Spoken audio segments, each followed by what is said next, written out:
Tere! Täna räägime tagurpidi mentorlusest. Ja mis see tagurpidi mentorlus siis on? Tagurpidi mentorlus on vastand traditsioonilisele mentorlusele, kus siis mentoriks on klassikalises vormis kogenum, vanem, kogemusega juht, kes siis juhendab endast nooremat juhti, siis tagurpidi mentorlus on see, kui mentor on noor ja pisut temast küpsem ja juba hea juhi kogemusega on see mentee. Ja millal see algas? See algas üle 20 aasta tagasi, kui oli aasta 1999 ja selline legendaarne juht nagu Jack Welch enda organisatsioonis General Electrics pani kokku 500 koostööpaari, kus olid siis noored spetsialistid ja tippjuhtkonna liikmed, kes asusid õppima, üllatus, interneti kasutamist. Aga Fontes on seda vormi nüüd edasi arendanud ja enam ei ole see ainult mingi konkreetse ühe spetsiifilise oskuse omandamine, vaid oleme seda edasi arendanud ja nüüd on palju laiemad võimalused, mida see mentor võib programmist saada ja mida see mentee võib programmist saada.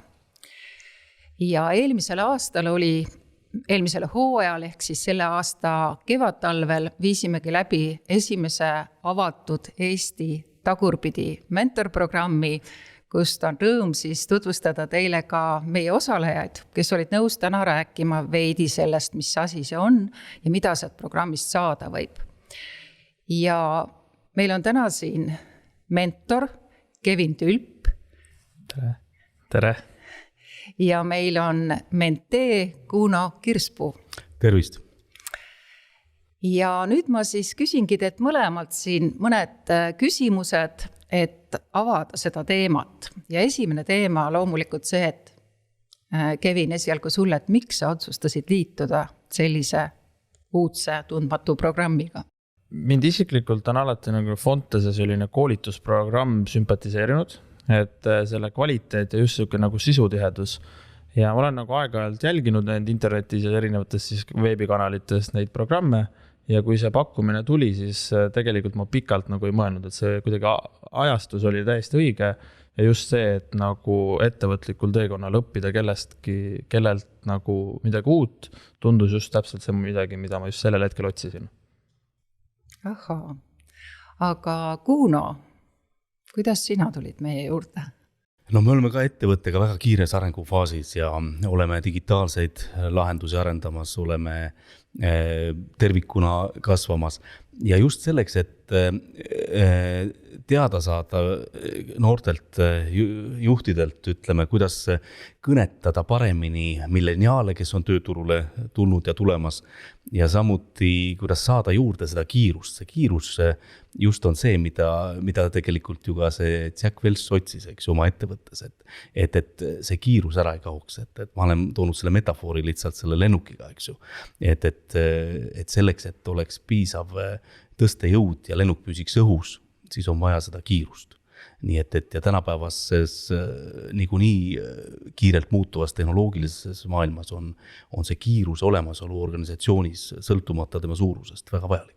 Aga ma küsin siit kohe siis edasi, et kui sa räägid lennukist ja kiirusest ja küsingi Uno sinu käest, et peamine kasu, mis sa siis said, kuidas selle kiirusega läks? No kiirusega on väga hästi, et praegu just siia tulles lõpetasin siin samas koridoris ühte Teamsi koosolekut, nii et me oleme seda kiirust saanud juurde, aga me olen tänu Kevinile ja Kevini organisatsiooni tundmaõppimisele tegelikult siis õnnestus ka saada päris praktilisi töövahendeid.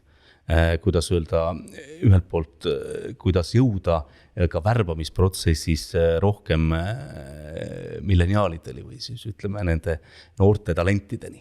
Nii et me võtsime kasutusele ka oma ettevõttes Meet Frank keskkonna ja proovime ka teisi platvorme rohkem praktiseerida, nii et see on üks selline praktiline väljund kohe. Samas ütleme selle organisatsiooni tundmaõppimine, mis meil oli hea võimalus töövarjupäeval Kevini juures ja seal oli just see kogemus, et kuidas noored ise õpivad, haaravad, arendavad, ja teiselt poolt ka siis milliseid kollaboratiivseid töövahendeid või töökeskkondi kasutatakse. Nii et sealt oli ka õppimisvõimalus, nii et meil on endal keskkonnad, aga just, et mis nagu kõnetab võib-olla ja haarab rohkem nagu noori. Aitäh, aga Kevin, mis see sinu kasu oli? Mina tooksin võib-olla välja 2 asja, et Kuno juba ühte puudutas, oli just need praktilised väärtused, et meil kui nagu ütleme siis kasvav organisatsioon ja ise ka noore juhina just otsingi neid nagu praktilisi kogemusi ja nõuandeid ja Kuno oskas need väga hästi välja tuua just nagu ka oma organisatsiooni suurusest ja välja kujunenud organisatsioonis ja see töövarjupäev oligi võib-olla üks selline võtmesõna, mis mind nagu väga kõnetas nähes nagu neid töötajaid ja kolleege igapäevaselt toimetamas ja mis nagu endale võib-olla vastas nii mõnelegi küsimusele. Ja võib-olla ka need kontaktid, et mis ma sealt nagu üldse seal programmi vältes sain, et kuna töövarjupäeva puhul ma sain ka ju lisaks Kuno ettevõttele käia ka teistes ettevõtetes, mis nagu silmaringi laiendas ja uusi teadmisi ja kontakte andis. Kevin, saad sa midagi päris konkreetset ka välja tuua, et mida sa sealt kaasa võtsid seal Kuno ettevõttes käimisest?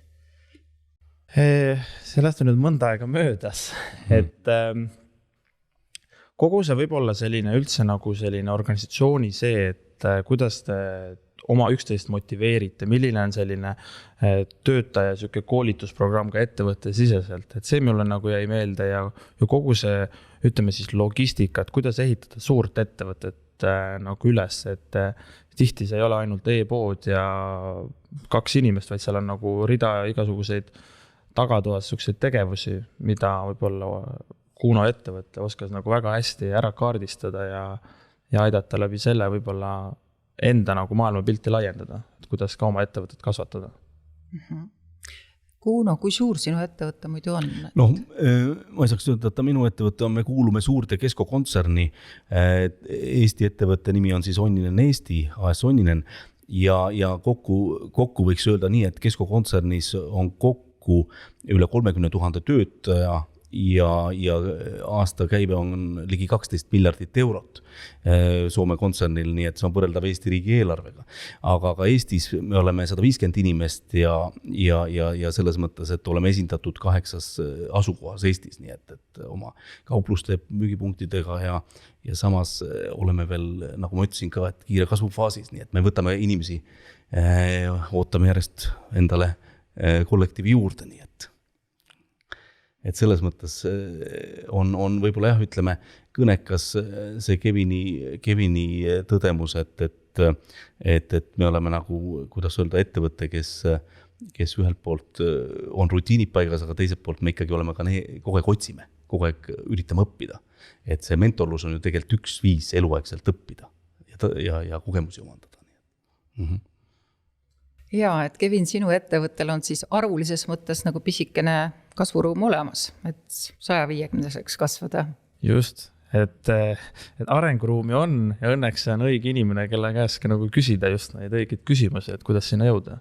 Mida sa tänu sellele programmile enda kohta teada said? Võib-olla läbi selle programmi ja kõikide nendega külalisesinejate selliste ja oma nagu siis iseendaga tööd tegemist ja mõtlemist, ma olen muutunud palju võib-olla süsteemsemaks. Et kuna me programmis kasutasime erinevaid crew-mudeleid ja skaalasid ja siis ma olen nagu võib-olla paljudes tegevustes nagu olnud palju analüütilisem, süsteemsem, kui ma enne seda olin. Et võib-olla see on see suurim võtmesõna, mis nagu mind kõige rohkem kõnetas. Süsteemsus. Aga Kuno, sina oled kauem juht juba olnud, et kas sul ka midagi leida oli enda seest? Jah, enda seest ja enda ümbert ütleme niisiis, et ega selline avatud meele või avatud hoiakuga ja peab olema, et mind kindlasti terve see Montese programmi ülesehitus oli väga toetav. ja just toetav selles mõttes, et ta esiteks algas, eks ju, 360 kraadi reflektsiooniga oma ettevõtte tiimi seest ja siis ka olid, eks ju, enda, kuidas öelda, enesekaardistamine või see eneseanalüüsi osa ja ka need refleksiooni hetked või refleksiooni tagasisided ja samuti mind kõnetas tegelikult ka see, et meil oli väga, Kevin ka mainis, see võrgustik ehk menteede ja mentorite võrgustik, see oli väga, kuidas öelda, kõike haarav, seal oli avaliku sektori kolleege, eks ju, ja erasektor ja nad olid lõimitud ja ma arvan, et see võibki olla ka selline väga tugev arengukoht, et ma ei ütleks, et lausa public partnership, aga mingil määral mind kõnetas väga hästi see, kuidas meil üks koolidirektor leidis mõõdikud oma koolisüsteemi teatud, kuidas öelda siis, kooli tulemuste hindamiseks, tulemuste hindamiseks just nimelt ja kuidas need reaalselt ta oskas kohe sidustada need oma kooli kuidas öelda, eri õppemoodulitega, eri õppetegevustega, nii et see mulle andis nagu sellise tõuke, et sul peavad kogu aeg olema silmad lahti, kui sa haarad ja see kuulamisoskus ja see märkamisoskus, et see peab olema pidev.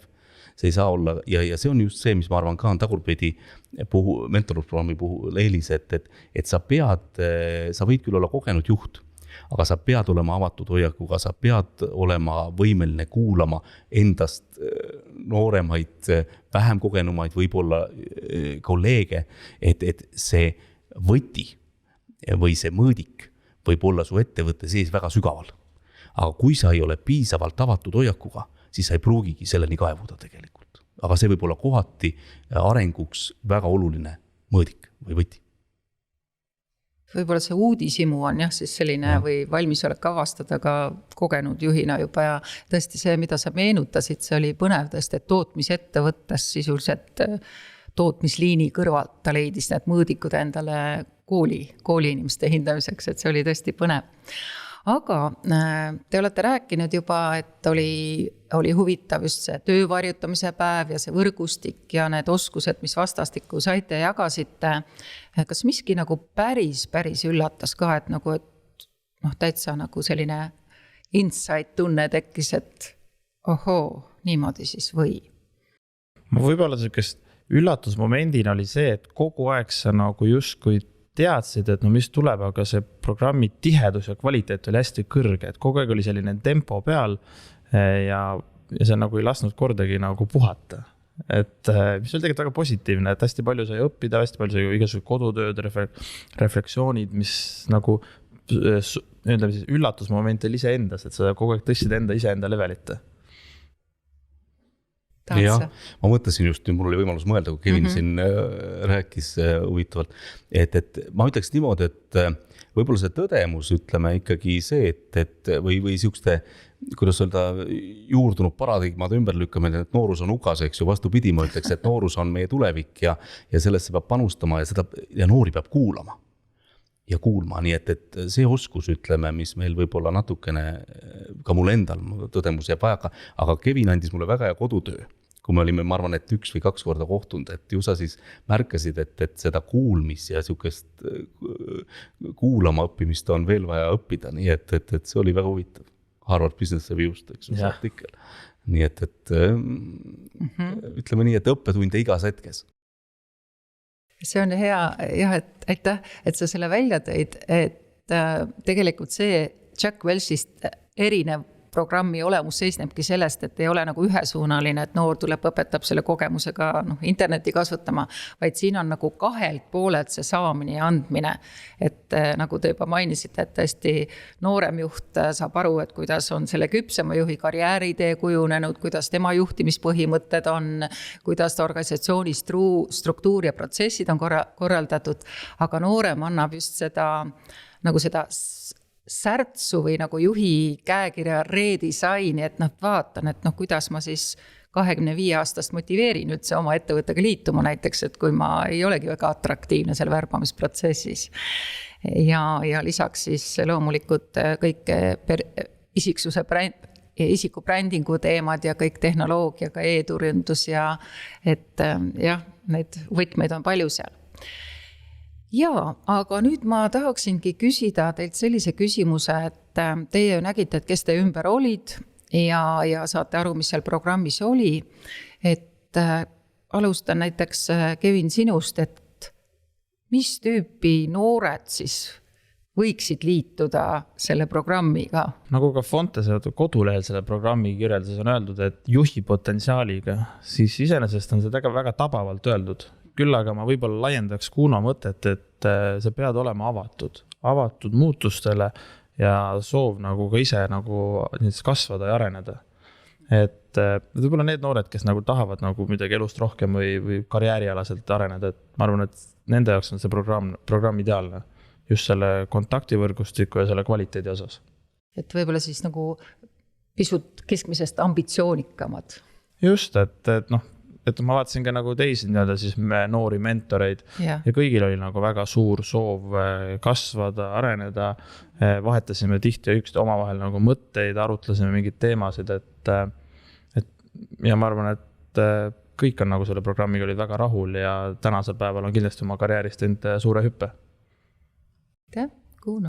Jah, mul oli jälle võimalus natukene siin mõtteid mõelda, aga ma ütleks niimoodi, et ma alustaks võib-olla Morgan Stanley endise tegevjuhi Carl Harrise sõnadega, et juhi ülesanne on tegelikult pakkuda süsteemi ja selgust, eks ju, ja luua just ütleme selgust ja süsteemi ja pakkuda tuge.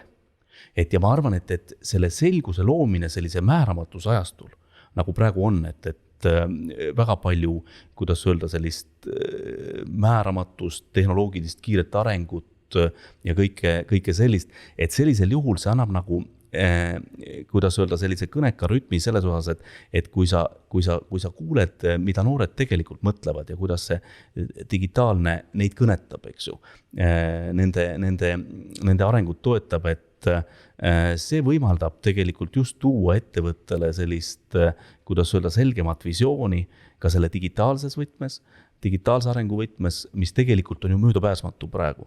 Nii et räägime me siin digitaliseerimisest 4. tööstusrevolutsiooni võtmes või räägime siis organisatsiooni digitaalsete müügiplatvormide kujundamisel. Et see pool ja teiselt poolt see kiirus ikkagi. Ma ütleme nii, et suurtel organisatsioonidel nagu ka meie, et on oht, et see kiirus väheneb või ütleme nii, siis see kaob ära ja selleks, et nüüd see lennuk ikkagi õhus püsiks, siis seda tõstejõudu on seal vaja. Nii et see, mis ütleme, sa saad seda energiat noortelt ja kuulates ja sidestades ja tagasidestades, et ega meil kõigil on palju õppida nii, et ja palju kuulata. Nii et see oli väga muljetavaldav kogemus, ütleks nii. Kas selle Kuno võib siis kokku võtta niimoodi, et nagu menteede gruppi menteeks võiks tulla juht, kes tahab teha arenguhüpet. Isegi kui ta on väga kogenud juht juba, aga see mingi digi, uued trendid, uue põlvkonna ootus sellele juhtimisele, et sellised inimesed või? Jah, ma julgustaks, ütleme, kogenud juhtidel olla julged ja avatud sellisele koolitusele, et enesekindlus on hea asi, aga ütleme, enesekindlus ei tohiks piirata õppimis- ja arenguvõimet, eks ju. Nii et selles mõttes, et olles näinud ka nüüd stipendiumi programmi raames Tallinna Tehnikaülikooli noori tudengeid, et siis tõepoolest, ütleme, noored on tulevik ja kellelt me veel õpime ja kellelt kuulame, kui mitte, kuidas öelda, tuleviku tegijatelt. Nii et, ja kuidas talente kõnetada, nii et see on iga ettevõtte oskus ja vajadus tegelikult. Kuidas kõnetada tuleviku talente. Aga aitäh, Kevin ja Kuno, et te tulite enda muljed jagama ja meie oleme jätkamas sellel teel ja loodame, et teie laadseid innukaid liikmeid tuleb veel meie uude programmi. Aitäh, et olite valmis vestlema tulema. Aitäh kutsumast. Aitäh.